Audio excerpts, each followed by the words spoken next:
हरे कृष्णा। आज का टॉपिक है छठ दर्शन। तो ये बड़ा रेलेवेंट और बड़ा सुंदर टॉपिक है और हमको ये पता होना चाहिए। कई लोग सोचेंगे छह दर्शन कौन कौन से है ना। मुझे एक व्यक्ति कहता है, कल प्रभु जी छह दर्शन कौन कौन से हैं? मैंने बोला गोविंद देव, गोपीनाथ, मदन मोहन, हरि देव, केशव देव, साक्षी गोपाल। कह रहा है, अच्छा अच्छा। तो एक्चुअली छठ दर्शन ये बात नहीं हो रही। छठ दर्शन का मतलब है छह टाइप की फिलोसफी, आस्तिक सिद्धांत, स्कॉलर्स, अकॉर्डिंग टू स्कॉलर्स, छह टाइप ऑफ स्कॉलर्स की चर्चा हो रही है आस्तिक सिद्धांत की। आस्तिक दर्शन को क्या कहते हैं? छठ दर्शन। आस्तिक मतलब जो आत्मा को मानते हैं, परमात्मा को मानते हैं, उनको आस्तिक कहते हैं। जो भगवान को नहीं मानते, और कई लोग तो आत्मा को भी नहीं मानते, उनको नास्तिक कहते हैं। जो ये छठ दर्शन है, ये बहुत सुंदर विषय है, हमको पता होना चाहिए, क्योंकि हम लोग प्रचारक है, हमें बहुत ऐसे लोग मिलेंगे। तो कई आस्तिक सिद्धांत होते हैं, कई नास्तिक सिद्धांत होते हैं, कई आस्तिक सिद्धांत में भी गड़बड़ सिद्धांत होते हैं। तो दिखने में आस्तिक लगते हैं बट आस्तिक होते नहीं है। लेकिन हाँ, उनको कंसिडर किया जाता है, क्योंकि उनकी कंसिडर करने का भी रीजन यही है, क्योंकि उनका कहीं ना कहीं कनेक्शन गॉड से, ऊपर वाले से रहता है, कनेक्शन रहता है। तो इस वजह से ऐसे सिद्धांतों को भी हम लेते हैं। ठीक है ना। तो हम आस्तिक सिद्धांतों को लेंगे। छह आस्तिक सिद्धांत है, लेकिन उससे पहले हम कुछ नास्तिक सिद्धांतों को भी लेंगे।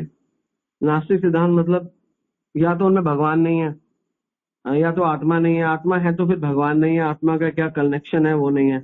और ये बहुत प्रचलित हुए ऐसे सिद्धांत है जिसमें कोई फिलॉसफी नहीं है, कुछ नहीं है, नास्तिक, कंप्लीटली नास्तिक सिद्धांत है। लेकिन इतने पॉपुलर हुए हैं, लोगों ने इतनी तरीके से इसको ग्रैब किया है, लोगों ने इतना सुंदर इसको पकड़ा है कि आप सोच भी नहीं सकते हो। इनमें एक सबसे पहले एक नास्तिक सिद्धांत है, नास्तिक दर्शन लेते हैं, चार वाक का। टॉप मोस्ट नास्तिक दर्शन एक व्यक्ति था, उसके नाम पर ये रखा गया है, वो चार्वाक दर्शन कहते हैं उसको। उसने बहुत सारे फॉलोअर्स इकट्ठे किए। क्यों इकट्ठे किए? क्योंकि उसने लोगों को कहा क्या रखा है आध्यात्म में, मजे करो, खाओ पियो, ऐश करो मित्रों, है ना। संसारिक बातें, मतलब संसार की बातें, उद्देश्य है एंजॉय कराओ। एंजॉय नहीं किया तो कुछ नहीं किया, जियो, और जब तक जियो एंजॉय करो। यावत जीवत सुखद जीवत, वो उनका सिद्धांत था। यावत जीवत सुखद जीवत, जब तक जी रहे हो सुख से जियो। और आगे क्या बोलते थे? यावत जीवित सुखित जीवित, ऋण कृत्वा घृते पीबत। ऋण कृत्वा, चाहे ऋण लेके, चाहे धृता पीबत, चाहे जैसे भी हो आप जियो। भस्मीभूतस्य देहस्य पुनरागमन कुतः। जो भी करना है करो, किसने देखा है क्या होता है, किसने देखा है। बस ये फिलॉसफी थी। यावत जीवित सुखत जीवत, जब तक जी रहे हो सुखी से जियो। ऋण कितवा, ऋण लो, पैसा लो, ब्याज पे लेके जियो, लेकिन जियो, मजे करो, चाहे पैसा ब्याज पे लो, चाहे किसी को चोरी करो। तो इस सिद्धांत को चार वाक सिद्धांत कहते हैं, जिसको हमारे आचार्यों ने इसका बहुत खंडन किया, खुल के खंडन किया।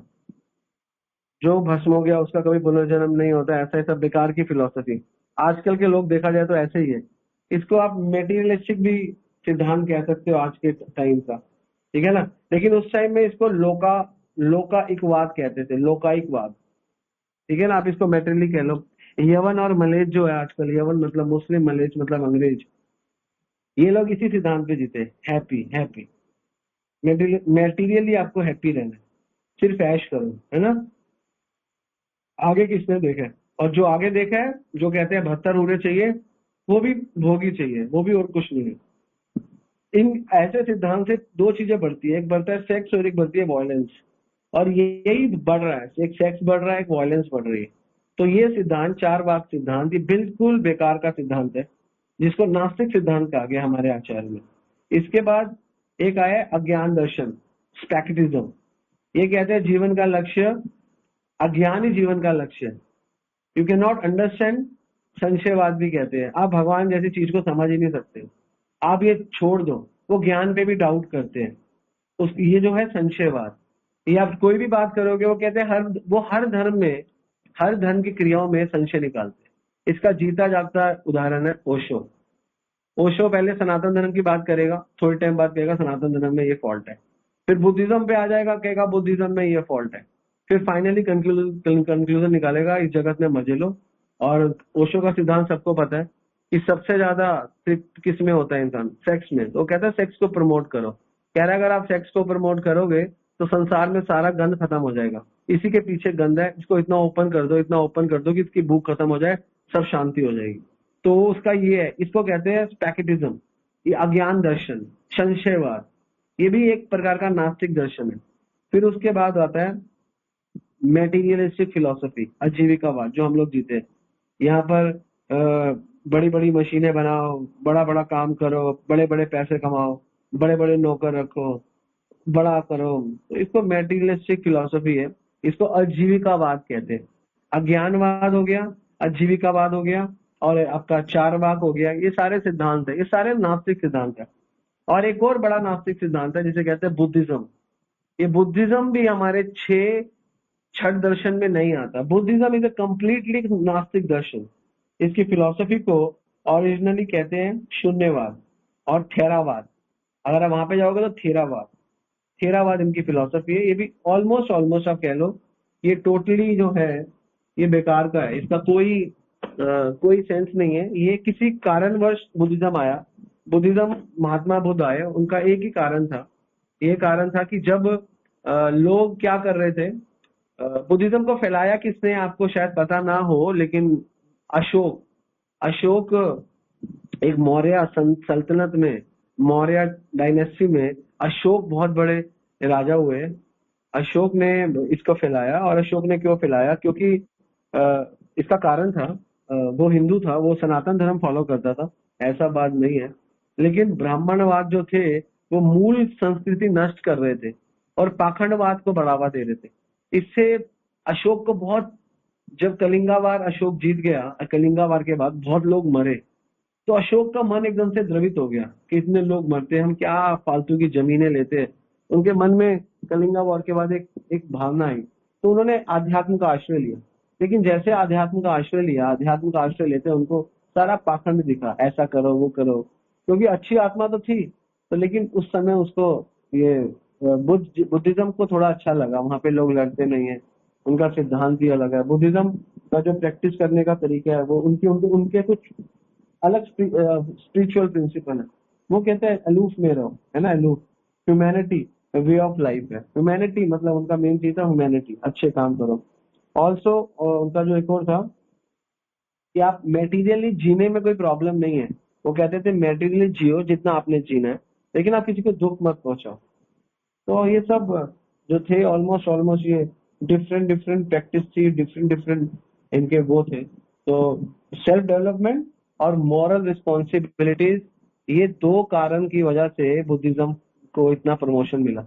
और आपको बताओ, पूरा अशोक ने पूरे भारत को, अशोक का जो वो था, अशोक की जो डायनेस्टी थी, मौर्य डायनेस्टीज में आगे फॉलो करता था, इतनी बड़ी थी, ईरान, इराक, पाकिस्तान, बांग्लादेश, कुछ पार्ट चाइना का, ये सब अशोक के अंडर था। तो अशोक ने, और मेन जो सेंटर था अशोक का वो था पटिलापुत्र, जिसको आज के टाइम पे पटना कहते हैं, पाटलिपुत्र। तो वहां से ऑर्गेनाइज करता था, और सारा का सारा भारत का राजा, जो आज भारत आपको पाकिस्तान, वहीं से सब ऑपरेट करता था। तो अशोक ने बहुत प्रमोट किया। फिर अशोक ने इतना प्रमोट किया कि पूरे के पूरे इस पूरे एरिया में बुद्धिज्म हो गए। इसलिए कई बुद्धिस्ट कहते हैं कि हम सबसे क्या कहते हैं ओल्डेस्ट सिविलाइजेशन है, क्योंकि हमारे बाद आया सनातन धर्म। वो एक्चुअली इसलिए कहते हैं क्योंकि उनको उसके पीछे का नहीं पता। फिर जब अद्वैताचार्य, सॉरी, शंकराचार्य आए, उन्होंने सबको निकाला, मार बाहर भगाया, जितने बुद्धिस्ट थे सबको कन्वर्ट किया हमारी संस्कृत सनातन धर्म में। इसलिए इसलिए शंकराचार्य जी का बहुत बड़ा कंट्रीब्यूशन है।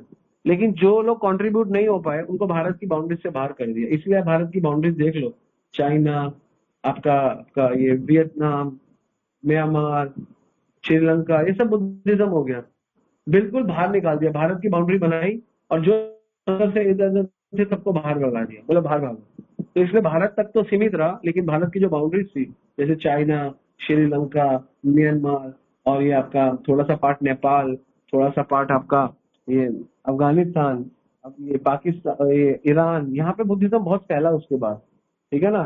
लेकिन फिर कालांतर के बाद वो मुस्लिम आए, उन्होंने उनको कन्वर्ट किया। लेकिन सारे बाउंड्रीज पे, भारत की बाउंड्रीज के बाहर जो कनेक्टेड भारत है, पाकिस्तान तक मान लो आप, सब दोबारा सनातन धर्म जीवित हुआ था बुद्धिज्म के जाने के बाद, महात्मा बुद्ध के जाने के बाद।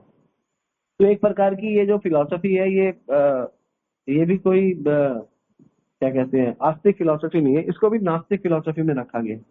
फिर इसके बाद और ये बड़ी जो थेरावाद फिलोसफी है, बड़ी ऑर्थोडॉक्स फिलोसफी है बुद्धिज्म की, ऑर्थोडॉक्स। इसको इसका एक और नाम है, इसका नाम है आपका शून्यवाद भी कहते हैं इसको। तो बहुत समय बाद एक उनके उनके वो हुए थेरावाद में हुए, बुद्धिज्म में, नागार्जुन, उन्होंने बहुत प्रमोट किया। ये जब यहाँ से लताड़ के बाहर निकाल दिया था बुद्धिज्म को भारत से, और बाहर की जगह पे भी बुद्धिज्म गया, तो भी बुद्धिज्म वीक हो गया था, सनातन धर्म फैला था। वहां पे एक भक्त आए इनके, नागार्जुन। नागार्जुन ने दोबारा इसको रीजनरेट किया। महात्मा बुद्ध के बाद अगर किसी और ने कंट्रीब्यूशन किया है बुद्धिज्म में बहुत स्ट्रांग, उनका नाम था नागार्जुन। तो Nagarjuna one of the the great disciple of Mahatma Buddha, one of the great. तो उसके बाद एक और हमारे पास एक और नास्तिक दर्शन है जिसे कहते हैं जैनिज्म। जनरली आप सोचो कि जैनिज्म भी नास्तिक है। हाँ, हमारे आचार्य उस फिलॉसफी को भी नास्तिक फिलॉसफी कहते हैं, क्योंकि उनकी फिलॉसफी में जो जैनिज्म है वो क्यों नास्तिक फिलॉसफी, क्योंकि उनका सिद्धांत है कि गुड गुड कर्मा फॉर मोक्ष, है ना। वो मोक्ष को जानते हैं। आप कहोगे मोक्ष जानते हैं तो नास्तिक फिलॉसफी क्या है? वो आत्मा को मानते हैं लेकिन वो परमात्मा को नहीं मानते। उनका प्रॉब्लम ये है।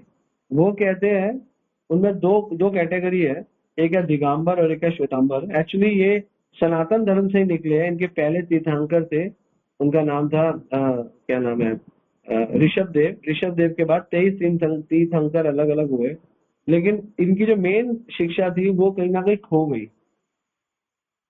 वो क्या मानते हैं, कर्म मानते हैं और आत्मा मानते हैं, कर्म और आत्मा। अब एक बात बताओ, अगर आपके आपके लिए आप मानते हो आप आत्मा और आपको कर्म करना है, और ये दोनों काम आपको पता है, लेकिन आपको ये नहीं पता कि कर्म क्यों करना है और आप आत्मा किसके हो, तो आपको वो मिलेगा, सेटिस्फेक्शन मिलेगी नहीं, क्योंकि भगवान का कॉन्सेप्ट गलत है ही नहीं। वो इस विषय पे बात ही नहीं करते। वो कहते हैं हमारे तीर्थंकर ने हमको मैसेज दिया, हमारे तीर्थंकर जो कह रहे हो ठीक है, हम आत्मा है, हम मानते हैं, हमें अच्छे कर्म करने हैं। हमें अच्छे कर्म क्या करने हैं? हमें ह्यूमैनिटी के लिए अच्छे कर्म करने हैं, अच्छी अच्छी बातें करनी है, मॉरल रिस्पॉन्सिबिलिटीज, मॉरल वैल्यूज को हमें ऊपर करना है, अपलिफ्ट करना है, और अपना सेल्फ डेवलपमेंट करना है। क्योंकि अगर हम अपना सेल्फ डेवलपमेंट नहीं कर पाया तो कोई फायदा नहीं है। तो इसलिए जैनिज्म भी एक टाइप की जो है वो नास्तिक फिलोसफी है, ठीक है ना। बुद्धिज्म भी एक टाइप की नास्तिक फिलोसफी है। जो हम मेटीरियलिस्टिक जीते हैं जीवन, वो भी एक टाइप की नास्तिक फिलोसफी है। और ये जो अज्ञानवाद, अज्ञान दर्शन है, स्पेक्टिज्म जिसे कहते हैं, संशयवाद, वो भी एक टाइप की आपकी नास्तिक फिलोसफी है। और इसके साथ साथ जो हमने चार वाक की, ये भी नास्तिक फिलोसफी है। तो हमने 1, 2, 3, 4 और 5 नास्तिक फिलोसफी हमने देखी। इट्स ऑल आर नास्तिक फिलोसफी, ये सब नास्तिक फिलोसफीज है। इनका कोई मतलब नहीं है आपका आस्तिक फिलोसफी से। मतलब जो छठ दर्शन, अभी आप छठ दर्शन के टॉपिक पे आए नहीं हो, अभी आपने केवल नास्तिक फिलोसफी जो आपने चेक करी है, तो ये वही है। और सारा जगत इन्हीं नास्तिक फिलोसफी में डूबा हुआ है, और खुल के डूबा हुआ है, आप जानते ही हो। तो 6 प्रकार की हमारी आस्तिक फिलोसफी है। आस्तिक फिलोसफी का मतलब होता है जो भगवान को मानते हैं और आत्मा को मानते हैं या शास्त्रों को मानते हैं। क्योंकि तीनों में से 2 को मानते हैं तो इनको फिर भी हम आस्तिक कह देते हैं, ठीक है ना। तो इनमें से कई ऐसी फिलोसफी है जो 2 को मानते हैं, 3 को नहीं मानते, लेकिन फिर भी विल कंसिडर देम। हमारे आचार्य बताते हैं कि उनको आस्तिक फिलोसफी में ले सकते हैं, क्योंकि आत्मा के विषय में सीरियस है। थोड़ा बहुत कुछ करते भी है, गलत या सही वो अलग बात है, वो हम देखेंगे। तो 6 हमारी आस्तिक फिलोसफी है जो आप लोगों को पता होना चाहिए, और आप इसके नोट्स बनाओ, क्योंकि आप लोग प्रचारक बनना चाहते हो, आपको ये सब चीजें पता होनी चाहिए, अदरवाइज आपको बहुत प्रॉब्लम होगी, ठीक है। तो सबसे पहली जो आस्तिक फिलोसफी है उसको कहते हैं न्याय दर्शन। ये न्याय दर्शन ये वेदों में से ही निकली हुई फिलोसफी है। और इसके जो क्या कहते हैं, इस फिलोसफी में, ये फिलोसफी बेसिकली तर्क पे चलती है। हर चीज को तर्क की दृष्टि से देखा जाता है। ये लोग शास्त्र मानते हैं मगर तर्क से शास्त्रों को समझते हैं। और इस फिलोसफी के जो आचार्य है वो है गौतम ऋषि। तो इसको इसको गौतम दर्शन भी कहते हैं। आचार्य गौतम मुनि थे, उन्होंने इसको इन्वेंट किया। उनका एक और नाम था अक्षपात। अक्ष और पात मतलब आंखों से हर चीजों को देखना, ज्ञान से नहीं। वो हमेशा अक्षपात, अब अक्ष में होता है आंखें और पात में होता है पैर। वो आंखों से हमेशा नीचे पैरों को देखते रहते हैं, सोचते रहते हैं, इसलिए हमेशा उनका मनन चलता रहता है। शास्त्रों को तर्क से समझते हैं, इसको तर्क शास्त्र भी कहते हैं कई लोग। महाप्रभु ने भी न्याय न्याय में ट्रेनिंग ली थी, और न्याय शास्त्र आना बहुत अच्छा होता है, क्योंकि जीवन में तर्क होना अच्छा है, ठीक है ना। तो तर्क होना अच्छा है, लेकिन अति तर्क होना बहुत बेकार है। न्याय शास्त्र में तो चैतन्य महाप्रभु ने डिग्री ली थी, डिग्री। वो हर चीज को, न्याय शास्त्र क्या कहता है, एक श्लोक के 5 मतलब निकाल देगा तर्क से। उनमें से मतलब एक या दो ठीक होंगे, बाकी तर्क से किसी को भी कंफ्यूज कर सकता है। और आजकल के टाइम में हम लोग भी इसको पढ़ते हैं, सारे बच्चे। आप में से जो एंट्रेंस देता है, जो भी बच्चा एंट्रेंस देता है, रीजनिंग लॉजिकल करता है। किसको आती है रीजनिंग लॉजिकल? किसको पता है रीजनिंग लॉजिकल क्या होता है? पता है आपको? रीजनिंग एक लॉजिकल, एक जीके में टेस्ट होता है रीजनिंग लॉजिकल, किसको पता है? आई डोंट नो, आपको पता है नहीं पता, बच्चों को तो पता होगा, लेकिन जो बड़े हैं उनको शायद ना पता हो। तो जो रीजनिंग लॉजिकल जो जो कंटेंट है ना, ये रीजनिंग लॉजिकल कंटेंट भी न्याय फिलॉसफी से ही आया है। अच्छा, उसका मामे का बेटा, उसका चाचे का भतीजा, सीधी बात नहीं करेंगे, सीधा बोल दो ना भैया उसका बेटा है यार। इतना क्यों घुमा रहे हो भाई? कोई घुमाने की जरूरत नहीं है, सीधा बोल दो उसके चाचे का बेटा है। हम बोलते हैं मेरे भाई के, मेरा भाई मतलब मेरे भाई की वाइफ का, मेरे भाई की वाइफ के जेठ का लड़का आपका कौन लगा? मेरे भाई की वाइफ कौन हुई? मेरे भाई की वाइफ हुई मेरी भाभी। मेरी भाभी का जेठ कौन हुआ? वो मैं और मेरा लड़का। तो क्या कौन उसका, मेरा क्या रिलेशन है? मेरा बेटा है। तो ये हो गया तर्क से निकाल के आपने, सीधा बोल दो मेरा बेटा है, नहीं, ठीक है ना। हम सीधा बोल दो वो मेरा क्या लगता है, वो मेरा बेटा लगता है। लेकिन हम क्या कहेंगे, हम सोचेंगे, विचार करेंगे, सीधा नहीं कहेंगे। तो इसको कहते हैं रीजनिंग लॉजिकल। क्योंकि मेरा भाई है, मेरे भाई की बीवी है, उसका जेठ मैं हूँ, और वो मेरा, उसको और जो उसका लड़का कौन लगता है, वो मेरा बेटा लगता है ना। तो ऐसे समझेंगे तो हमें समझ में आएगा। तो दैट इज कॉल्ड न्याय शास्त्र, और इसका बहुत पाखंड है ये। न्याय शास्त्र ज्यादातर नॉर्थ ईस्ट में बहुत होता है, नॉर्थ ईस्ट में न्याय शास्त्र बहुत है, क्योंकि वहां पे जितना भी हिंदू कन्वर्जन हुआ है, जितना भी हिंदू कन्वर्जन हुआ है क्रिश्चियनिटी में, वो इसी तर्क पे हुआ है। देखो हमारे आपके भगवान, देखो हमने पानी में आप मूर्ति डालते हो डूब जाती है, ये सब तर्क तर्क देते हैं, फालतू फालतू के तर्क। और हमारे देखो क्रिश्चियनिटी में आप देखो जीसस का, वो जीसस की वो पीओपी में मूर्ति बना था, पीओपी पानी में तैरता नहीं है, देखो जीसस की मूर्ति ऊपर रहेगी, हाँ जीसस नहीं डूबे। तो ऐसे करके देखो, ये हो गया तर्क, तर्क से समझा दिया जिसका कोई रिलेवेंस नहीं है। और उल्टे सीधे श्लोक बोल दिए भागवत से, नाम प्रतिमा अस्थि, जैसे वो करता था नायक, जाकिर नायक, ठीक है, एग्जैक्टली जाकिर नायक। तो जाकिर नायक क्या करता है, वो भी यही फालतू की फिलोसफी, उल्टी सीधी फिलोसफी, कि आप में लिखा था प्रतिमा नहीं, अब ये प्रतिमा नहीं अस्थि, पता नहीं क्या क्या श्लोक बोलते हैं। वो किसी और रेलेवेंस में बोलता है, पकड़ लेता है। तो ये लोग क्या करते हैं, तर्क से ना कोई भी चीज को ऊपर कर देते हैं, किसी भी चीज को। जैसे मैंने मैंने मैंने किसी को थप्पड़ मार दिया खींच के, उसकी वीडियो चला दी, ठाक ठाक ठाक ठाक, देखो परेश प्रभु भक्त बनते हैं, मारते हैं, वो तो, और उनको ये नहीं पता परेश प्रभु ने अपने बेटे को थप्पड़ मारा है, वो गलती कर रहा है, वो चीज को छुपा लेंगे, है ना। बस परेश प्रभु ने थप्पड़ मार दिया, तो ये सब तर्क से उनको पीट रहे हैं, ये सब न्याय शास्त्र है। Nonsense people. तो ये सब नॉनसेंस चीजें हैं, ये सब पागलपंती हैं, लोगों को पागल बनाया जा रहा है, गुमराह करा जा रहा है। इस सबको न्याय शास्त्र कहते हैं। उन्होंने ऐसा कर दिया, उन्होंने वैसा कर दिया, तो दैट इज कॉल्ड न्याय शास्त्र। तो ये एक्चुअली एक प्रकार का देखा जाए, ये नास्तिक सिद्धांत है, लेकिन इसको हम आस्तिक इसलिए कह रहे हैं वो मैं बाद में बताऊंगा, दूसरा बताऊंगा उसके बाद बताऊंगा। लेकिन ये आस्तिक सिद्धांत क्यों है? जनरल तो ये नास्तिक सिद्धांत ही है, लेकिन फिर भी आस्तिक है। क्यों आस्तिक है? क्योंकि ये तर्क शास्त्र से दे रहे हैं, ये शास्त्रों को मानते हैं, और ये शास्त्रों को मानते हैं, और ये साथ में आत्मा को मानते हैं। प्रॉब्लम ये भगवान कृष्ण को भगवान नहीं मानते, ये प्रॉब्लम है। इसलिए क्योंकि तीन चीज अप्लाई कर रहे हैं, शास्त्र, भगवान और आत्मा, आत्मा परमात्मा और कृष्ण। इसलिए ये आस्तिक इसलिए कहते हैं क्योंकि ये शास्त्रों को मान रहे हैं, शास्त्रों में से कृष्ण को नहीं निकाल पा रहे। ये जितने भी आजकल मोटिवेशनल स्पीकर्स है, स्ट्रेस मैनेजमेंट, टाइम मैनेजर, ये सब तर्कवाद है, ये सब न्याय शास्त्र से निकले हुई उनकी उनकी पैदाइश है, जो शास्त्रों को यूज कर रही है, लेकिन तर्क के लिए बस।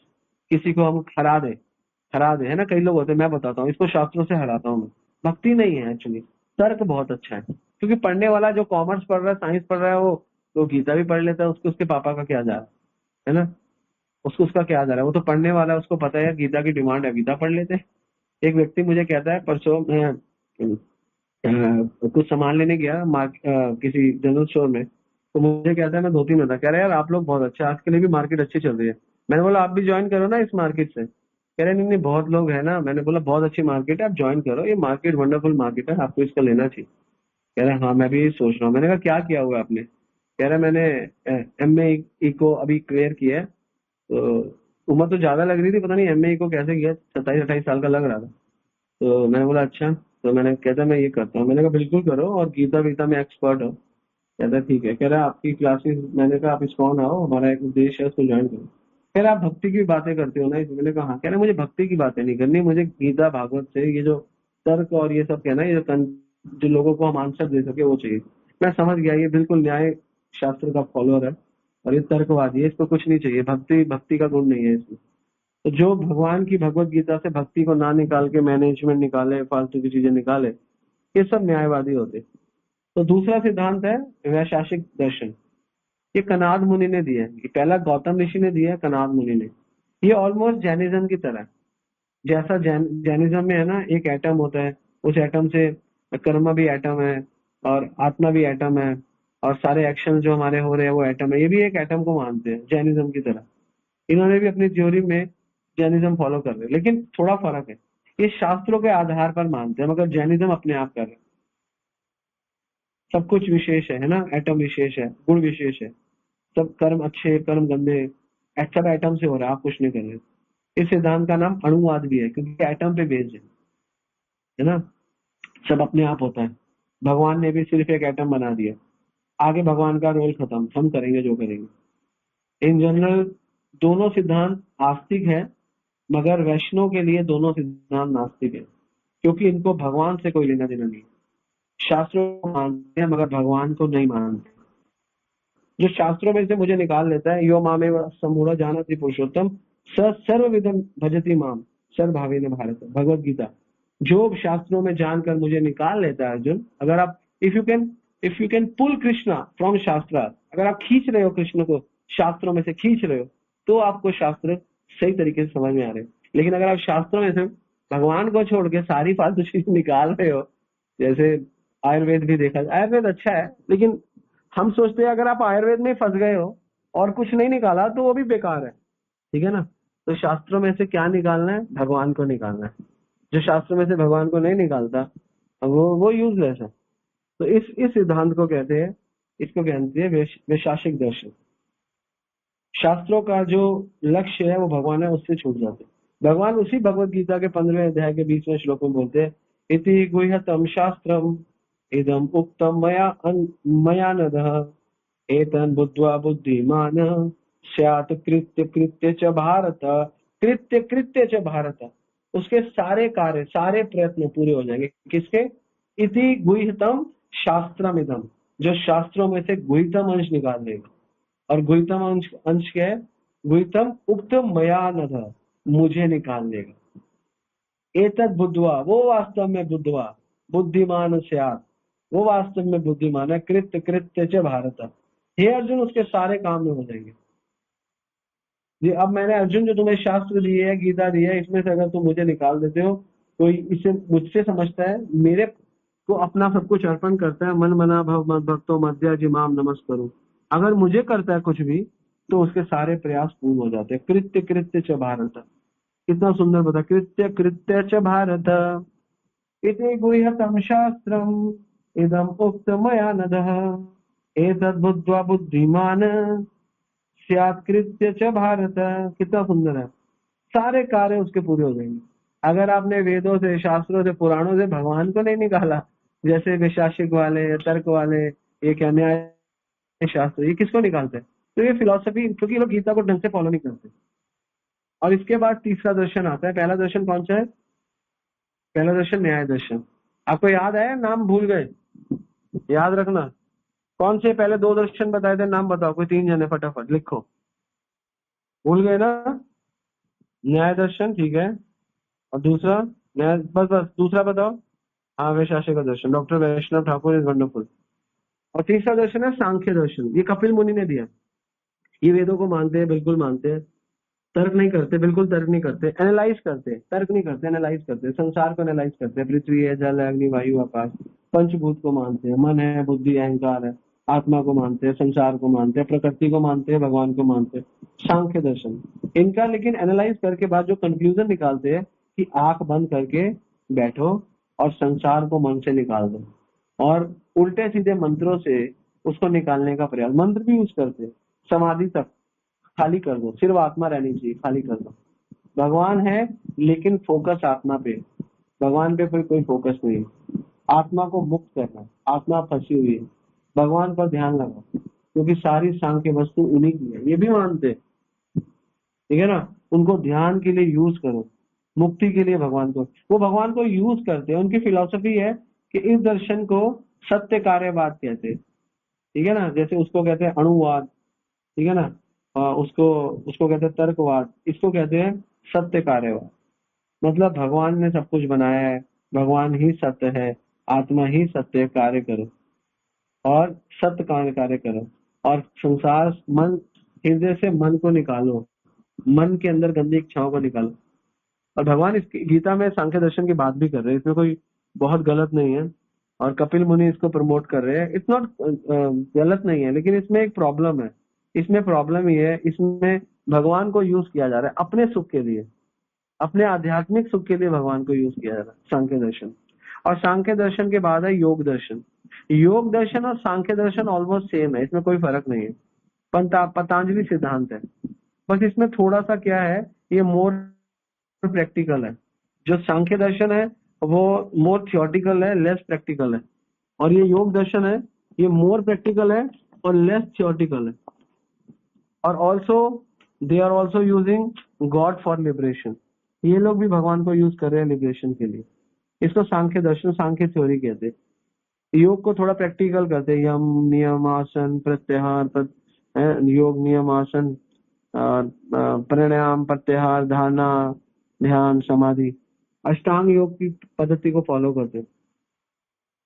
ये बहुत भगवान के साथ इसका रिलेशन है, बहुत क्लोज टू जाते हैं। लेकिन प्रॉब्लम क्या है, इनका जो ये मन खाली करने का सिस्टम है ना, तो मन तो खाली हो नहीं सकता, क्योंकि मन का तो स्वभाव है सतत प्रवाह। तो ये किसी तरीके से संसार की चीजों को भगवान में कंसंट्रेट करके, ओम में कंसंट्रेट करके, मेहनत करके, एकांत में कम खाकर इसको कर भी लेते हैं, एकांत कर लेते हैं। लेकिन फाइनली इनको आनंद आने लग जाता है, एकांत का आनंद, और उस एकांत के आनंद में भगवान को भूल जाते हैं, और भगवान को यूज करते हैं उसी आनंद के लिए बार बार। क्योंकि जब आपको, आप इनको कैसा आनंद आता है मैं आपको बताता हूँ, आपके लिए प्रैक्टिकली। आपको 2 दिन से घर के बाहर, घर के अंदर एक कमरे में बंद करके रख दिया, और 2 दिन बाद बोला आप जाओ बाहर घूमो, आहा आपको सब अच्छा लगेगा, एटमॉस्फेयर, वातावरण, उनका यही हाल है।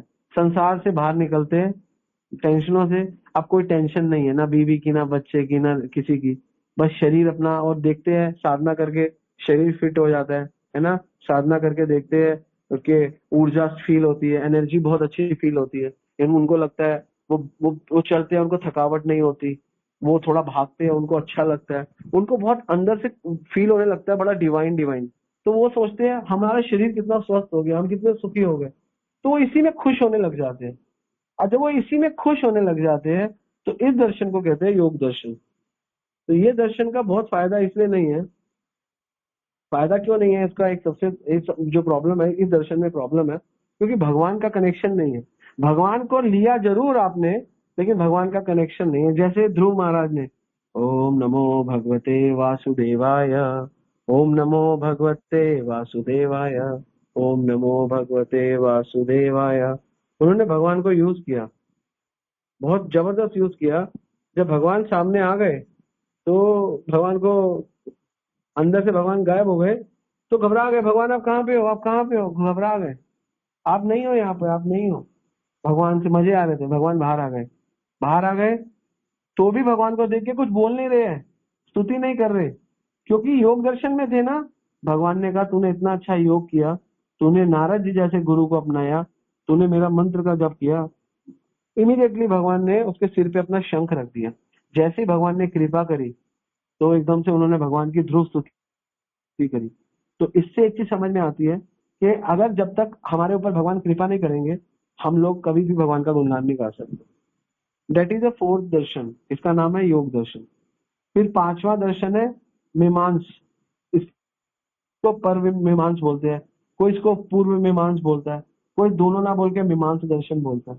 ये टोटली कर्म कांड है, जैमिनी ऋषि ने इसको दिया है, टोटली कर्म कांड है। और इसके आगे एक बहुत बड़े इनके सेंट हुए हैं, उनका नाम है मंडल मिश्रा, महंत हुए इनके बहुत बड़े। उन्होंने इस फिलॉसफी को इतना फैलाया, इतना फैलाया, आज ये पूरी फिलॉसफी वैष्णव फिलॉसफी के साथ चल रही है, पैरेलल चल रही है। उड़ीसा में, बंगाल में, और आपका झारखंड में, बिहार में, मिडल ईस्ट में, नॉर्थ ईस्ट में, ये पूर्व मीमांस बहुत चल रहा है। ये राम को भी मानेंगे, कृष्ण को भी मानेंगे, और इनको एक दूसरे तरीके से देखा जाए तो ये अपर संप्रदाय वाले भी है। एक्चुअली अपर संप्रदाय नहीं कहेंगे इनको, एक्चुअली आप कह दो कि ये एक प्रकार का, ये क्या कहते हैं, ईश्वर जो है वो भी कर्म के अधीन है, ईश्वर से भी ऊपर कर्म है। इनकी स्मार्ट फिलोसफी है, स्मार्ट कहते हैं, कर्म के ऊपर बहुत फोकस है। जैन कर्म कांड है ना, पूरे कर्म के ऊपर है। वो कहते हैं राम और कृष्ण भी कर्म के अंडर आते हैं। वो कहते हैं भगवान को भी कर्म करने पड़ते हैं, ईश्वर भी कर्म करता है। तो कर्म आप अपने अच्छे कर लो, पर कर्म अच्छे कर लो, कर्म कर लो, कर्म अच्छे करो, अच्छे कर्म करो। और ये नहीं पता अच्छे कर्म होंगे कैसे, अच्छे कर्म करो। वो कहते हैं अगर आप अच्छे कर्म कर रहे हो और गंदी भावना से भी कर रहे हो तो अच्छा ही रिजल्ट आएगा। ओशो सिद्धांत, आप अच्छे कर्म करो। कैसे? आत्मा को, अपने आप को प्रसन्न करने के लिए आप भोग करो, भोग करो। गंदा गंदा काम है ना, भावना गंदी है ना कि भोग कर रहे किसी के साथ, लेकिन कर्म करो, खुश हो रहे हो ना आप। तो टोटल ओशो सिद्धांत, ये भी ओशो सिद्धांत भी इसके ऊपर वो है कि आपको कर्म करना है। आपकी भावना का कोई फर्क, वहां पे भावना का कोई लेना देना नहीं है। वो कहते हैं भावना तो ऊपर नीचे चलती है हमारी तो। और अगर हम अपने आप देखें, हमारी तो संस्था का नाम ही क्या है, कृष्ण भावना अमृत संघ। भावना हमारे, हमको कॉन्शियसनेस को ही ऊपर करना है। हाँ, शुरू में हम कहते हैं आप अच्छे कर्म करो, कॉन्शियसनेस जैसी भी हो, जैसे महाराज बोलते हैं भगवान का नाम लो, चाहे आपकी जो भी कॉन्शियसनेस है भगवान का नाम लो, हम ऐसा बोलते हैं, गलत नहीं बोलते, हम बिल्कुल ठीक बोलते हैं। दैट इज ऑल अबाउट, हम बोलते हैं भगवान का नाम लो, इसमें कोई प्रॉब्लम नहीं है, हम भगवान का नाम ही लेते हैं। हमें पता है कि हमारी प्रोसेस के साथ हम ये कॉम्प्रोमाइज कर लेते हैं, प्रोसेस हमारी सही है, हम कह लेते हैं कोई बात नहीं, अभी आपका अगर भावना सही नहीं हो रही फिर भी कर्म करो। तो वो लोग जीवन भर इसी फॉर्मूले पे रहते हैं कि भावना ठीक हो या ना हो, आप कर्म करते रहो। इसको कहते हैं कर्म मीमांसा। ये ज्यादा, यही ज्यादातर लोग, सबसे ज्यादा जो अपराध करते हैं धर्म के नाम पे, धर्म ये लोग हैं सबसे ज्यादा।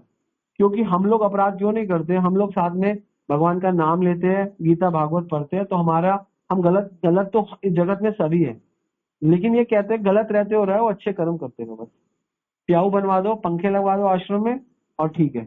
उसी आश्रम में चाहे दारू पियो चाहे मांस खाओ, चाहे आप उसी आश्रम में कोई सेक्स की एक्टिविटी करो, कुछ भी करो। ये ज्यादातर लोग इसी फिलोसफी को फॉलो करते हैं। और फिर बात करेंगे आपसे, देखो भैया हम भी भगवान को मानते हैं, हमारा वृंदावन में आश्रम है, लेकिन एक बात मानना, भगवान कृष्ण ने आके भी बोले ना कर्म करो, बोले ना कर्म करो। हाँ, क्या बोले ना, हाँ, तो कर्म तो करना पड़ेगा ना, तो कर्म करते रहो। वो ऐसी फिलोसफी, इसको कहते हैं मीमांस। ये बहुत पॉपुलर फिलोसफी है, पूरा विश्व इसका अनुगमन कर रहा है। और सबसे ज्यादा इसका जो गंध देखने को मिलेगा, गंध, वो मिलेगा बंगाल और उड़ीसा में। सबसे ज्यादा इसका गंध देखने को, जो गंध मिलेगा, वैष्णव तिलक लगाया होगा लंबा सा, मिडल नॉर्थ ईस्ट में। मैं गोप किशोरी माता जी से बात करता था, वो कहती है सारे वैष्णव है लेकिन मांस खाते हैं। मैं हैरान हो गया, कह रहे वैष्णव तिलक लगाते हैं। लेकिन अब समझ में आया ये कौन लोग है, जब शास्त्रों को खोला, ये सब मीमांसा, कर्म मीमांसा लोग हैं। मांस भी खाएंगे, दारू भी पिएंगे, अवैध संबंध भी करेंगे, जुआ भी, चारों काम करेंगे, कंठी मोटी पहनेंगे और तिलक बड़ा लगाएंगे। ये सब कर्म मीमांसी है। तो ये पांचवा रॉन्ग सिद्धांत है, जो भगवान को भी मान रहा है, शास्त्रों को भी मान रहा है, और आत्मा को मानता है, लेकिन तरीका गलत यूज कर रहा है, फॉलो नहीं करता शास्त्रों को। और फाइनली लास्ट दर्शन है, जिस दर्शन को हम लोग फॉलो करते हैं, इसको कहते हैं वेदांत दर्शन। ये वेदांत दर्शन है, ये व्यास देव जी ने दिया। कई लोग इसको कहते हैं, शंकराचार्य कहते थे ये वेदांत दर्शन का मतलब होता है वेदों का अंत। अब यहाँ पे वेदों का अंत है, लेकिन इसको बाद में विश्वनाथ चक्रवर्ती ने कहा, बाद ने कहा वेदांत का मतलब ये नहीं है वेदों का अंत। वेदांत का असली मतलब है वेदों का कंक्लूजन। कंक्लूजन, वेदों का निष्कर्ष है वेदांत का मतलब। है ना। भगवान ने गीता में अंत में निष्कर्ष दिया ना, अंत में सारे ग्रंथों के बाद में हम फाइनली किसको फॉलो करते हैं, निष्कर्ष के रूप में भगवत गीता। तो भगवत गीता वास्तव में सबसे बड़ा वेदांत है, वेदांत सूत्र है। एक गीता को भागवतम को भी वेदांत सूत्र कहते हैं, वेदों का कंक्लूजन जिसको कहते हैं। वेदांत सूत्र पे जब कमेंट्री होती है वेदांत पे, तो सबसे पहली कमेंट्री भागवत है। ये भगवान ने इस पे वेदांत पे सीढ़ी बनाई है समाधि तक जाने की। जो धीरे धीरे आगे आगे प्रगति करता है वो वेदांत को करता है। तो भगवान ने नास्तिक सिद्धांत और वेदांत और आस्तिक सिद्धांत, सारा आस्तिक सिद्धांत और नास्तिक सिद्धांत सबको वेदांत ने काटा है। वेदांत कहते हैं, वेदांत सूत्र कहते हैं, वेदांत आदि कहते हैं जो ये आस्तिक सिद्धांत है ये भी बेकार है, पहले 5, और नास्तिक सिद्धांत तो है ही बेकार। तो इसीलिए वेदांत सूत्र में 4 खंड है, 4 चैप्टर है। पहले 2 चैप्टर तो सबको काट रहे हैं, सबको काट रहे हैं, है ना, चारों सबको काट रहे हैं, 5 दर्शन को काट रहे हैं। आखिरी 2 चैप्टर जो है वो साधना पाद और फल पाद है। ये साधना करने के लिए फोर्स कर रहा है क्या करना चाहिए, और फल, उससे क्या फल होगा उसको कैसे भगवान को अर्पण करना चाहिए। तो ये वास्तव में जो सिद्धांत है ये वेदांत दर्शन है, जो हमारे दर्शन है। वेदांत दर्शन के अंदर भी कई मायावादी दर्शन भी है जिन्हें शंकराचार्य ने दिया। शंकराचार्य ने वेदों को इनफैक्ट वेदांत से ही समझाया। तो जो शंकराचार्य निराकार सिद्धांत दे रहे हैं वो भी सही है, जो बाकी लोग दे रहे हैं वो गलत इसलिए है, जो बाकी नास्तिकवाद, क्योंकि ये निराकार सिद्धांत में ये बोल रहे हैं कि तत्विदम, है ना, क्या श्लोक है, वदंती तत्विदम तत्वम यद ज्ञानम अव्यम ब्रह्मेति परमात्मेति भगवान मेति शब्दते, कि भगवान की 3 अभिव्यक्ति है, एक ब्रह्म, एक परमात्मा और एक निराकार। तो ब्रह्मवादी भी जो है वो भी वेदांत सिद्धांत में आते हैं, और परमात्मावादी भी और भगवानवादी भी। लेकिन जो आजकल की जो ये जो राधा स्वामी और ये जो आजकल एक दीदी आई हुई है व्हाइट कपड़ों में, ब्रह्म कुमारी वाली, I forget her name actually, nonsense बोलती है बहुत, आई डोंट नो इसका नाम क्या है, वो हो गई, और साथ में Radha Swami Nirankari, Brahma Kumari, all this are the nonsense सिद्धांत। इनका कोई सिद्धांत नहीं है, ये एक्चुअली नास्तिक सिद्धांत में ही आती है चीजें। ये कोई वेदांत दर्शन में, मीमांसा दर्शन में, न्याय दर्शन में किसी में नहीं आता है। ये सब सिद्धांत भी नास्तिक सिद्धांत ही है। तो इनमें जब अद्वैतवाद, जो अद्वैतवाद है जिसको शंकराचार्य ने दिया, वो वेदांत सिद्धांत है। वो केवल अद्वैत, निर्विशेषवाद, अखंडवाद, अद्वैतवाद, उनके कई कई नाम है जिसपे हम बहुत लंबी क्लास भी कर सकते हैं। और जब हमने 4 संप्रदायों की क्लास की थी उसमें भी इसको लिया था। और मुख्य रूप से वेदांत दर्शन में 4 सिद्धांत आते हैं। पहला सिद्धांत आता है शुद्ध अद्वैत। ये अद्वैत है, अद्वैत मतलब होता है सब एक है, सब एक सिद्धांत, सब एक है, सबका मालिक एक, लेकिन शुद्ध है। तो इसका मतलब है सब एक है मगर शुद्ध रूप से अलग अलग भी है। मतलब जब आप शुद्ध हो जाओगे तो सब अलग अलग है, सेवा करोगे ना अलग हो जाओगे, तो वो ऐसा कहते हैं। तो अलग अलग बनाया है, या इसको ऐसा नहीं कहते तो ऐसा है, एक शुद्ध अवस्था है जिसमें सब एक है और बाकी अवस्थाओं में सब अलग है, तो ऐसा भी कहते हैं। इसके बाद आता है विशिष्ट अद्वैत, रामानुजाचार्य। पहले वाला देते हैं वल्लभाचार्य, रामानुजाचार्य। ये कहते हैं शुद्ध अद्वैत में क्या है, शुद्ध अद्वैत से समझ में आता है कि सब शुद्ध हो रहा है, विशेष, पहले तो समझा विशेष हो गया, पहले तो शुद्ध शुद्ध अद्वैत होता, अब है विशिष्ट अद्वैत। इसमें क्या है, विशेष करो, शुद्ध मत करो, ठीक है ना। अंडरस्टैंडिंग सेम है, सब कुछ एक है मगर विशेष रूप से अलग है ना, अलग है विशेष रूप से। फिर आता है द्वैतवादी, निम्बाकाचार्य। ये ज्यादातर आपको मिलेंगे निम्बाकी लोग, श्रीनाथ जी और वृंदावन में भी राधे राधे वाले। ये कहते हैं एक भी और अलग भी है ना, इनका सिद्धांत है। फिर उसके बाद आता है द्वैत सिद्धांत, माधवाचार्य। ये कहते हैं एक को हटाओ, सब अलग अलग है, आप सेवा करो, आपका एक अलग स्थान है। ये एक्चुअली वेदांत सिद्धांत में भी टॉप मोस्ट सिद्धांत है कि सब अलग अलग है भैया, आप भगवान में बन जाओगे, आप भगवान की सेवा करो। जो शुद्ध अद्वैत है वो कहते हैं शुद्ध अवस्था में सब एक है, वो भी ठीक कह रहे हैं, शुद्ध अवस्था में आप और भगवान एक हो जाते हैं लेकिन वैसे अलग है। विशिष्ट वाले कहते हैं विशेष अवस्था में आप एक होते हो, वैसे अलग हो, ये भी ठीक है। और अद्वैत कहते हैं अलग भी है, और इसलिए चारों सिद्धांतों में अलग है हमारी आइडेंटिटी, इसलिए चारों सिद्धांतों को वैष्णव सिद्धांत कहते हैं। ये वैष्णव सिद्धांत वेदांत सिद्धांत के अंदर आते हैं। और अद्वैतवाद के सब एक है, वो भी वेदांत सिद्धांत के अंदर आते हैं, लेकिन वो वैष्णव सिद्धांत नहीं है। वैष्णव सिद्धांत के अंदर ये 4 सिद्धांत आते हैं: शुद्ध अद्वैत, विशेष विशिष्ट अद्वैत, द्वैत अद्वैत और द्वैत। ये 4 सिद्धांत आते हैं। लेकिन महाप्रभु आए, महाप्रभु ने बोला कि माधवाचार्य बिल्कुल कह रहे हैं सब अलग है, बिल्कुल ठीक कह रहे हैं, मगर अचिंत्य भेद भेद, इसको आप ढंग से समझ नहीं सकते, ये अलग भी है और एक भी हो सकता है, भगवान के ऊपर है। उन्होंने बोल दिया, इसीलिए महाप्रभु ने बोला ये जो फिलॉसफी है द्वैतवाद और ये बात, महाप्रभु ने बोला सारा को डिपेंड करता है परिणामवाद। आप भगवान को प्रसन्न करके क्या परिणाम प्राप्त करते हो, ये वास्तव में है सबसे सुंदर सिद्धांत। और प्रभुपाद जी ने और चैतन्य महाप्रभु ने विवर्त, क्योंकि इसको विवर्तवाद भी बोला गया है, तो उन्होंने बोला ठीक है, विवर्तवाद मतलब होता है चेंज होना। उन्होंने बोला ठीक है, अगर आप कह रहे हो ये विवर्तवाद है, चेंज कर दिया आपने सब, तो ठीक है, हमने सब कुछ जो था प्रेम में चेंज कर दिया, इसको प्रेम विवर्त नाम दे दिया। तो महाप्रभु ने बोला उनको, तो क्या नाम है, सनातन गोस्वामी को, किताब लिखो प्रेम विवर्त, विवर्त सिद्धांत को ही ऊपर किताब लिख दी। और समझ लो कितना, शंकराचार्य ने जब वैष्णव को बोला कि आप विवर्त, आपने सब चेंज कर दिया, ये कोई आपका द्वैत अद्वैत नहीं है, आपने विवर्त किया। उन्होंने कहा हाँ, हमने प्रेम विवर्त किया। हम अब वृंदावन में आपको किताब पढ़ना प्रेम विवर्त, तो एक सिद्धांत है प्रेम विवर्त सिद्धांत। ये एक्चुअली ये सिद्धांत महाप्रभु ने दिया, परिणामवाद। तो आप क्या कर रहे हो, ये सब वैष्णव वेदांतिक, ये सब वेदांत दर्शन है। ये जितने भी शंकराचार्य, रामानुजाचार्य, निम्बाकाचार्य, वल्लभाचार्य, माधवाचार्य, चैतन्य महाप्रभु, ये प्रभुपाद, ये सब वेदांत शास्त्र को लेकर आए। और आप कहोगे शंकराचार्य तो अद्वैतवाद लेके सब एक है, सब एक है, फिर भी बेटर रहा, क्योंकि शंकराचार्य ना होते तो शून्यवाद इतना बढ़ गया था, इतना बढ़ गया था, इतना बढ़ गया था, सब कुछ गड़बड़ कर दी थी। इसलिए शंकराचार्य को शिव जी का अवतार बोलते हैं। कहते हैं शिव जी और व्यास देव का गठबंधित अवतार है। इन्होंने क्या किया, सब बुद्धिज्म को इंडिया से बाहर निकाला, सारा बुद्धिज्म बाहर निकाल के बाहर फेंका, क्योंकि बहुत जरूरी था, नहीं तो दिक्कत हो जाता। तो महाप्रभु ने आके आगे आके हमको कौन सा सिद्धांत दिया, प्रेम सिद्धांत। ये सबसे ऊंचा जो दर्शन है, ये वेदांत दर्शन में ही आता है, लेकिन इसको प्रेम प्रेम विवर्त दर्शन कहते हैं। इसमें उपादान भी भगवान है, निमित्त भी भगवान है। महाप्रभु ने सिद्धांत दिया, गुरु आमी मूर्ख जानी करी लो शासन।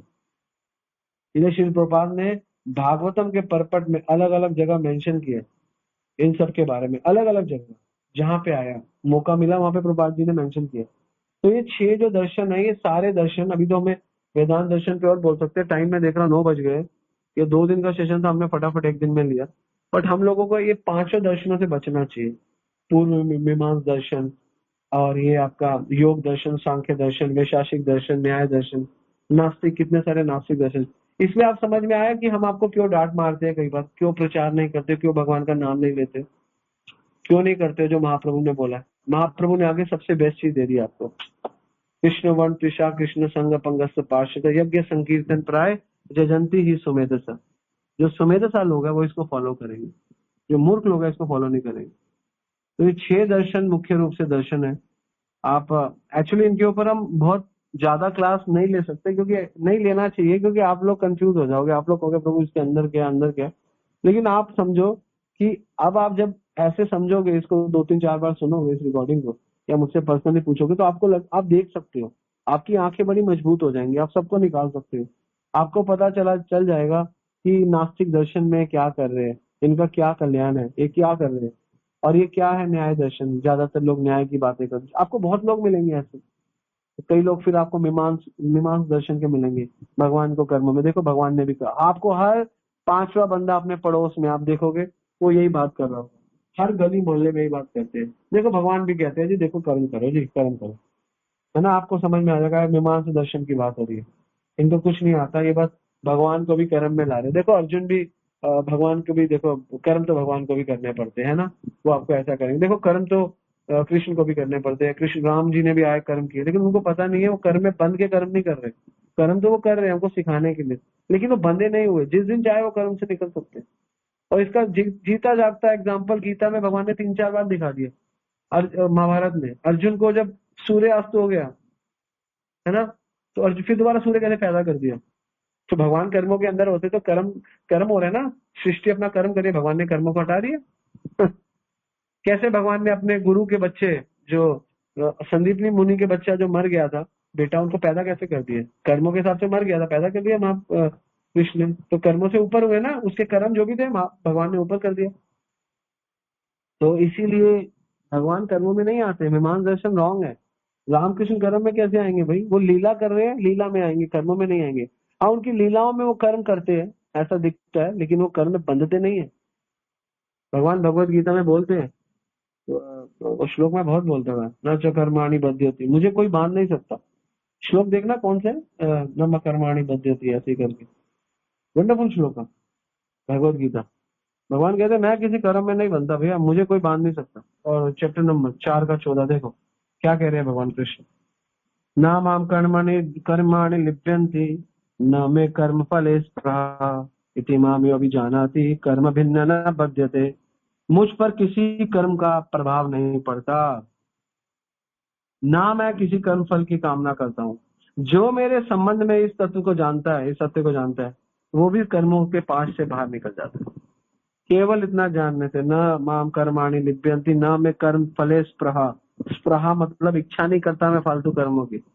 इति माम यो अभिजानाति कर्म भिन्न न बध्यते, मैं कर्मों से नहीं बन सकता। ये श्लोक मेरा वन ऑफ द फेवरेट श्लोक था, जो मेरी जीवा पे कंठस्थ रहता था।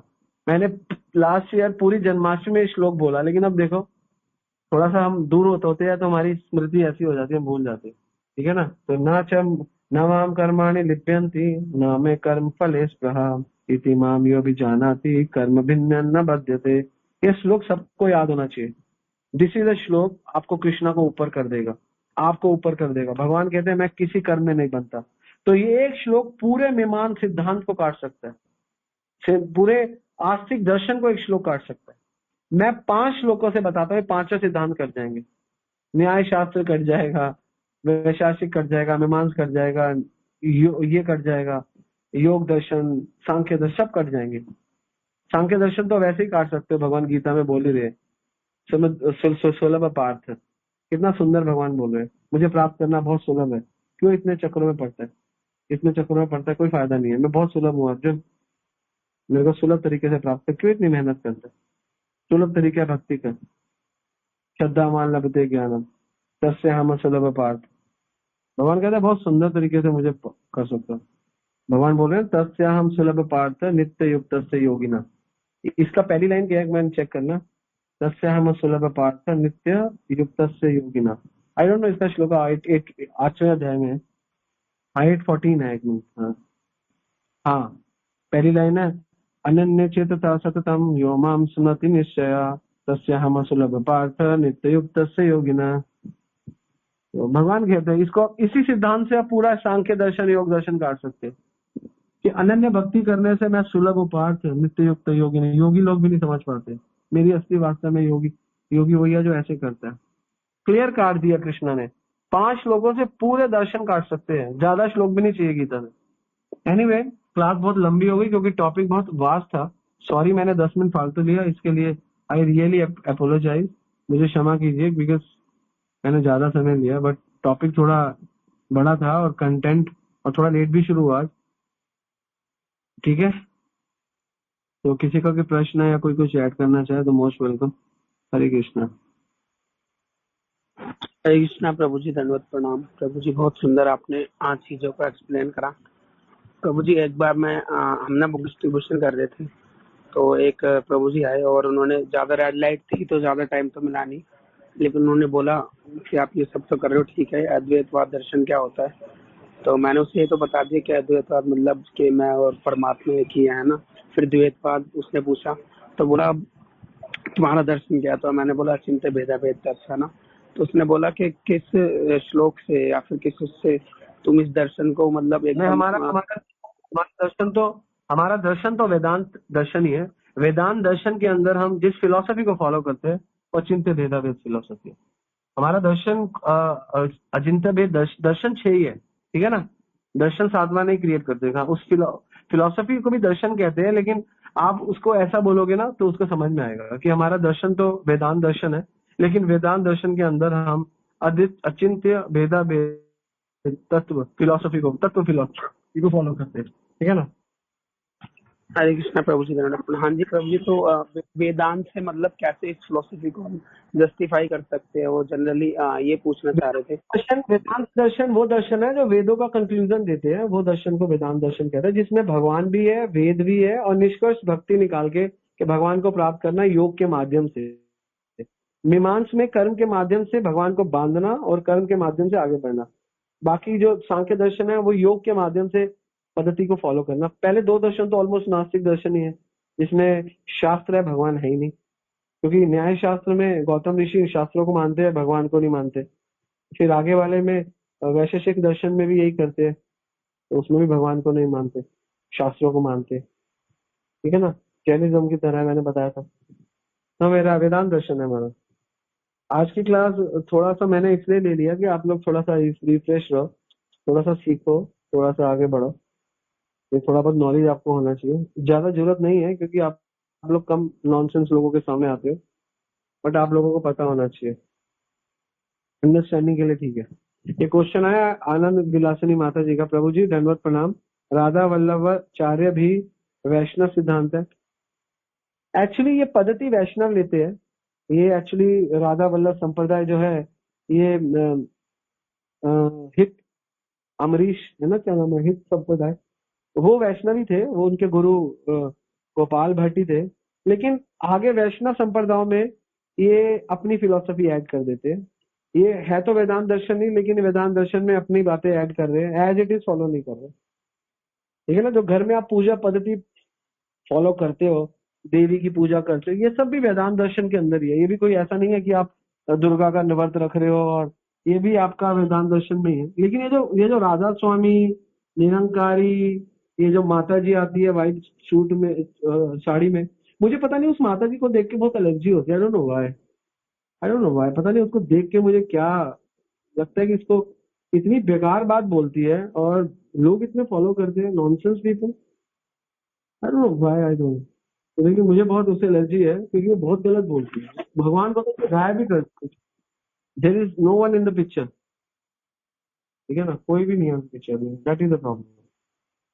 एनीवे, हमें क्या किसी से करना, लेकिन हम लोगों को सही फिलोसफी सब जगह पहुंचानी है, प्रचार करना है, तो ये बहुत जरूरी है। आप लोगों को सबको बताना चाहिए। यारे देखो तारे कहो कृष्ण उपदेश, हमारा ज्ञान है गुरु हो तारो ही देश। और कोई प्रश्न है तो बताइए। प्रभु जी, इनका क्वेश्चन और मेरा क्वेश्चन सिमिलर है। ये बोल रहे थे कि मेरा मन शांत नहीं रहता। मतलब हम अगर कुछ मतलब हमारा दिमाग एक चीज से दूसरी चीज पे इतना फटाफट चला जाता है और पूरे दिमाग में या मन में हलचल मची रहती है। यू कैन नॉट कॉन्सेंट्रेट एक जगह पे, ऐसा ऐसा होता है। क्या मतलब हम लोग ये भी सोचते हैं कि हम अभी ये सब चीजें नहीं सोचेंगे, फिर भी हमारी सोच चलती जाती है। तो इस चीज को हम कैसे कंट्रोल करें? कलयुग में 99% लोगों का मन अशांत है, तो तभी तो कहते हैं भगवान का नाम लो। मंत्र ऐसे इति मंत्र, मंत्र के माध्यम से आप मन को तार सकते हो, है ना। आप अन्नम संस्कृति घोरम, आप इस घोर संसार में फंस गए हो। यत नाम विवश हो गए, विवश होके नाम लो, मन नहीं करेगा। यत नाम विवश हो ततो सिद्धो विमुच्यते, इमीडिएटली क्या होगा, यत विभेति स्वयं भय। आपका नाम लेने से जो भय है आपके अंदर, जो आपका मन भगवान में नहीं लग रहा, जो मन आपका संसार में दुख दे रहा है, आपको डरा रहा है, तो यत विभेति स्वयं भयम, भगवान के नाम से तो स्वयं भय भी घबराता है। भय भी भगवान के नाम से भयभीत होता है। यत विभेति स्वयं भयम, स्वयं भयम भी भगवान के नाम से होता है। तो उसमें फिर आप भगवान का नाम लो ना, तो best way you have to chant the holy name, that's it. नाम लो, धीरे धीरे संग करो, कथा सुनो, everything will be alright one day, don't worry about it. Okay, Hare Krishna. Hare Krishna प्रभु जी, धन्यवाद प्रणाम। हाँ, हरे कृष्णा, धन्यवाद प्रणाम। जैसे आप कह रहे, सही प्रचार होना चाहिए। सही प्रचार करते करते लोगों को ऑब्जेक्शन भी तो हो जाता है और फिर वो उल्टा सीधा कह देते, मतलब जैसे बैन लग गया फिलहाल, जैसे आप जानते होंगे, तो इस तरह से हो जाता है। तो क्या फिर पता भी होगा। प्रचार करो। वो तो कहते रहेंगे, लोगों का काम है कहना, तो कहेंगे तो आप छोड़ दोगे उनके कहने से प्रचार। आप प्रचार करते रहो, लोग कहते रहेंगे, कहने दो, जो कहता है कहते रहो, कहने दो। आप बुरा मत मानो, आप हंस दो उनको, आगे कोई बात नहीं, हरे कृष्णा, आप कोई बात नहीं। या हमें अपना बदलना पड़ता है थोड़ा स्टाइल? हाँ, ये सब कुछ हमारे फॉर्च्यून, हमारे भाग्य, कुछ हमारी क्रियाएं, कुछ हमारे मन, सब चीजें जो मिक्स हो जाती है, कुछ हमारा स्वार्थ निस्वार्थ, सब चीजें मिक्स हो जाती है, तो उसका रिजल्ट आता है। तो 4-5 चीजों पे अपने पे काम करो, स्वार्थ जीरो कर दो, कर्म भगवान के लिए करके करो, रिजल्ट की इच्छा छोड़ दो, और जो होता है मैं ये करती रहूंगी, चाहे मुझे सुख मिले चाहे दुख मिले, सुख दुख से ऊपर हो जाओ। ये सब चीजें डाल के मसाला बना के रख दो, और इनमें से कोई चीज मिस होती है इसलिए टेस्ट नहीं आता, बस यही प्रॉब्लम है।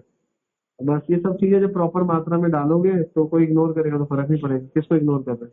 मैं तो पहले ऑलरेडी इग्नोर हूँ प्रभु, पूरा जगत ने मुझे इग्नोर किया। अब मैं क्या, अगर 2 4 5 20 50 लोग हमें इग्नोर कर देंगे तो क्या, कोई फर्क नहीं पड़ता, कोई नहीं। और आप अपना करते हो, अपने कार्य में कुशलता दिखाओ, कार्य कुशल होना चाहिए, और ये सब चीजें ठीक होती है तो धीरे धीरे 5 लोग 10 लोग 20 लोग, कोई नहीं भी जुड़ रहा तो समझ लो उसका भी भाग्य नहीं है, तो धीरे धीरे जुड़ेगा, तो हो जाएगा धीरे धीरे। अगर हम बहुत ज्यादा सुंदर तरीके से सब्जी के अंदर सुंदर सुंदर हरी मिर्च, लाल मिर्च, गरम मसाला, काली मिर्च सब कुछ डाल देंगे, तो मछली जितना ज्यादा मसाले डालोगे उतनी सुंदर सब्जी बनेगी। लेकिन कई बार ज्यादा मसाले भी नहीं डालने से हानिकारक होते हैं, तो लिमिट करनी है, युक्त करना है चीजों को। तो ये थोड़ा थोड़ा काम करो, और कुछ नहीं होता, कोई कुछ कहता है तो कहने दो, एक्सपेक्टेशन क्या है ना। तो भगवान कहते हैं ना, क्या है, ये ना द्वेष्टि ना, क्या है वो, 12वें अध्याय का बड़ा सुंदर श्लोक है, मैं आपको बताता हूँ, नोट करो। इस श्लोक में भगवान बता रहे हैं अर्जुन को, बड़ा सुंदर, 12वें के लास्ट का तीसरा, सेकंड लास्ट या थर्ड लास्ट श्लोक है। भगवान बोल रहे हैं, बड़ा सुंदर श्लोक है।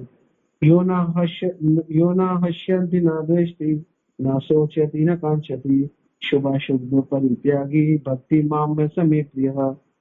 यो माम हर्षति ना द्वेषति, जो कभी हर्षित नहीं होता ना कभी शोक करता।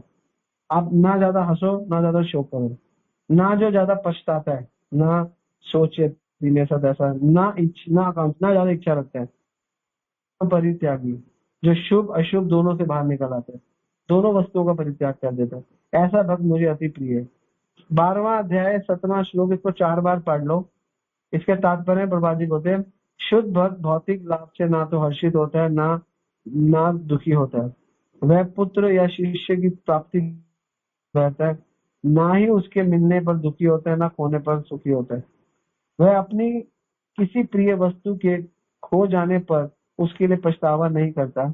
इसी प्रकार यदि उसे अभिप्रिय की प्राप्ति नहीं हो पाती तो वह दुखी भी नहीं होता। अगर आपको जो आप करना चाह रहे हो आपको प्राप्त नहीं हो रहा, परे रहता है, वह परमेश्वर की प्रसन्नता के लिए बड़ी से बड़ी विपत्ति सहने को तैयार है। भक्ति के पालन में उसके लिए कुछ भी बाधक नहीं है। ऐसा भक्त कृष्ण को अतिशय प्रिय है। यो न हश्यति न द्वेषति न सोचति न कांक्षति शुभाशुभ परित्यागी भक्ति मान्य समय प्रिय। जो भक्ति के कार्यों के लिए कोई भी कार्य निष्क्रिय सकता है, कोई बात नहीं। तो अभी मुझे लगता है आपके यहाँ पे, आपके केस में क्या प्रॉब्लम है, परपट में। इसी प्रकार यदि उसे अभिप्रिय की प्राप्ति नहीं हो पाती तो वह दुखी होता है। जो कर रहे हैं उसके बाद भी लोग आपको अप्रिशिएट नहीं कर रहे, या जो कर रहे हैं उसके बाद भी रिजल्ट नहीं आ रहा, तो आपको दुख हो रहा है। तो ये हो रहा है, इसी वजह से ये जो आपका जो लक्षण प्रकट हुआ है, तो इससे भी बाहर निकलो। नहीं होता है ऐसी तैसी में, हम तो करते रहेंगे, हमें किसी को दिखाना नहीं है। भगवान आप देख रहे हो मैं रोज 3 घंटे बुक डिस्ट्रीब्यूशन कर रही हूँ, लेकिन आपको पता है 3 घंटे में एक भी किताब नहीं हुई मेरी, ये मेरा रिजल्ट है। आप देख लो मैं कितनी होनहार हूँ, मैं कितना होनहार हूँ अपने आप को।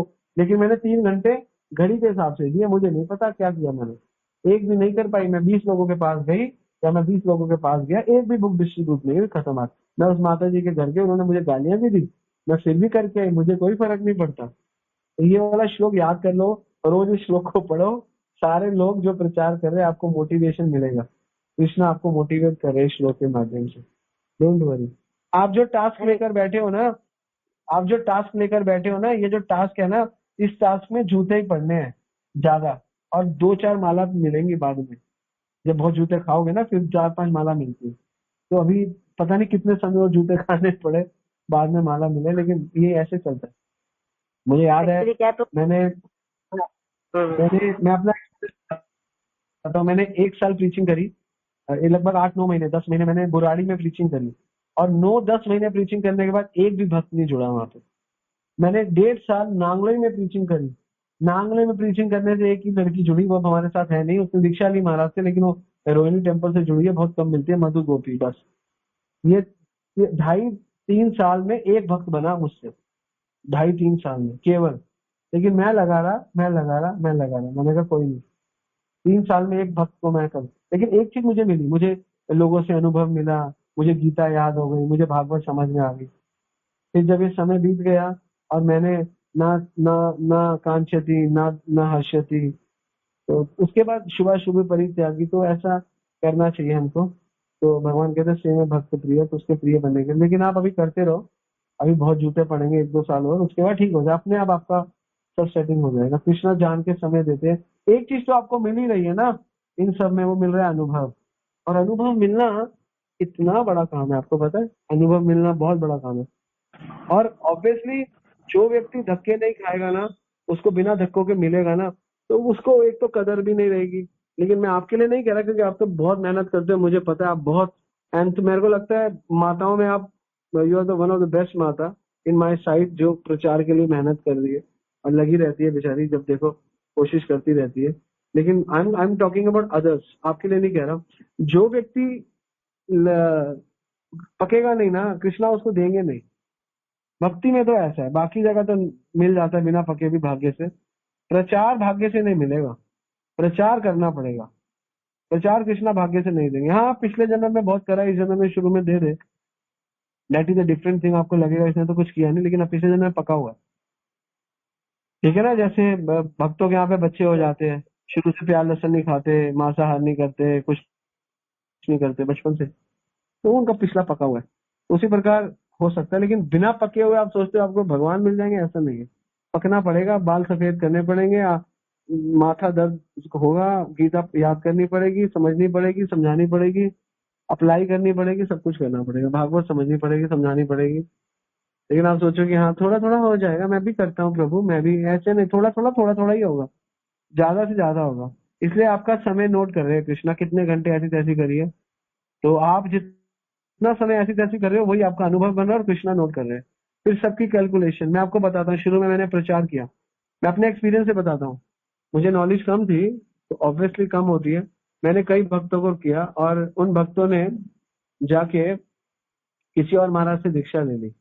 मुझे बड़ा दुख हुआ, मैंने महाराज को बोला, महाराज मैंने उनको ट्रेन किया, बट उन्होंने किसी और महाराज से ले ली। महाराज कहते कोई बात नहीं, आप उनको ट्रेन करते रहो, चाहे वो दीक्षा कहीं भी ले, डोंट बॉदर इट, इसके बारे में ज्यादा मत सोचो। मैंने कहा ठीक है महाराज, मैं इसी भावना से करता रहा। फिर बाद में ऐसा हुआ कि किसी और के सीखे हुए पके हुए लोग हमको मिल गए। फिर वहां पे रेसिप्रोकेट कर दिया कृष्णा ने, उल्टा होता है ना, हमको, हमने किसी को पकाया, वो हमसे नहीं हुआ, किसी और का पका हुआ हमसे आकर्षित होकर बाद में उसने हमारे थ्रू दीक्षा ले ली। किसी और महाराज से लेना चाहता था या कहीं और करना चाहता था, किसी और संस्था से जुड़ा हुआ था, बाद में कनेक्शन हो गया। तो ये चलता रहता है। आपका किया हुआ, कहीं पर भी किया हुआ क्रेडिट, आपका किया हुआ लेन देन आपके पास ही आएगा। इसलिए आपका समय मैटर करता है, आपका टाइम मैटर करता है। You don't worry about it, आप लगे रहो बस। इस हाँ कंडीशन में भी आप लगे रहो, आप समझ रहे हो, इस कंडीशन में भी आप लगे रहो, बस यही मैं आपसे कहूंगा।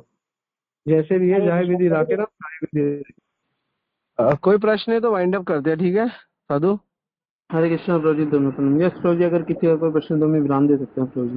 थैंक यू सो मच प्रभु जी। हरे कृष्णा। हरे कृष्णा। वांछा कल्पतरुभ्यश्च कृपा सिंधुएव च पतितनां पावनेभ्यो वैष्णवेभ्यो नमो नमः। गुरु महाराज की जय।